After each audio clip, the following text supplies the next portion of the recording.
किताबों में जो अफजल है उसे कुरान कहते हैं, किताबों में जो अफजल है उसे कुरान कहते हैं, इसे जिसने उतारा है उसे रहमान कहते हैं। सजा दे अपने सीने में जो इसकी 30 पारों को, सजा दे अपने सीने में जो इसकी 30 पारों को, जमाने भर में उसे हाफिज कुरान कहते हैं। जिनाबे सद मुअज़्ज़िज़ उस्ताद किराम और मेरे प्यारे साथियों, अस्सलामु अलैकुम। मैं जुबैर आज के प्रोग्राम का मेजबान आपकी खिदमत में हाजिर। मुअज़्ज़िज़ सामीन, आइए आज के इस खूबसूरत प्रोग्राम की शुरुआत अल्लाह तबारक व तआला के कलाम से करते हैं। मैं तिलावत के लिए मोमिन को दावत देना चाहता हूँ कि वो यहाँ आकर तिलावत पेश करे।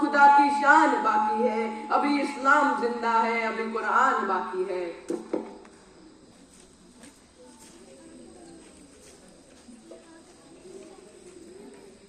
अस्सलामु अलैकुम वरहमतुल्लाहि वबरकातुहू। आज मैं आपके सामने चंद सवाल पेश करने जा रही हूँ। मुझे उम्मीद है आप गौर से सुनेंगे। गौर से जवाब देंगे। आबादी के लिहाज से हिंदुस्तान का दुनिया में कौन सा नंबर है?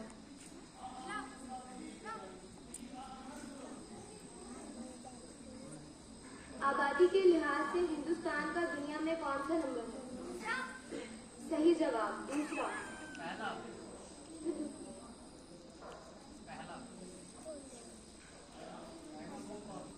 फिर से बोलो। हिंदुस्तान का सबसे बड़ा जिला कौन सा है?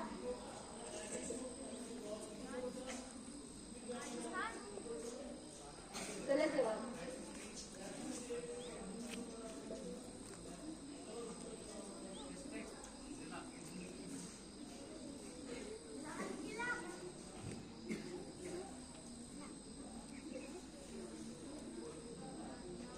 जवाब लद्दाख।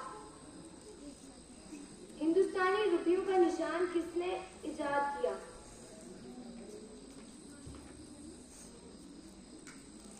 हिंदुस्तानी रुपयों का निशान किसने इजाद किया?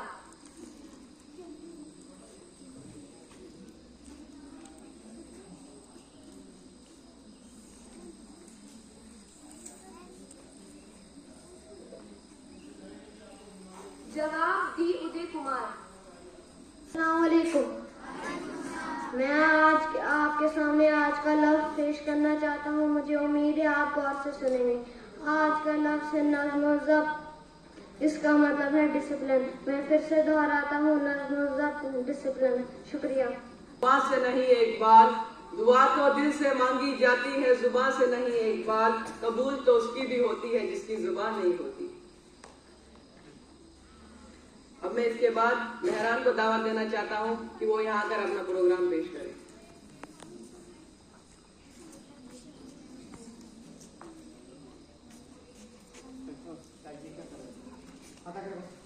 अस्सलामु अलैकुम।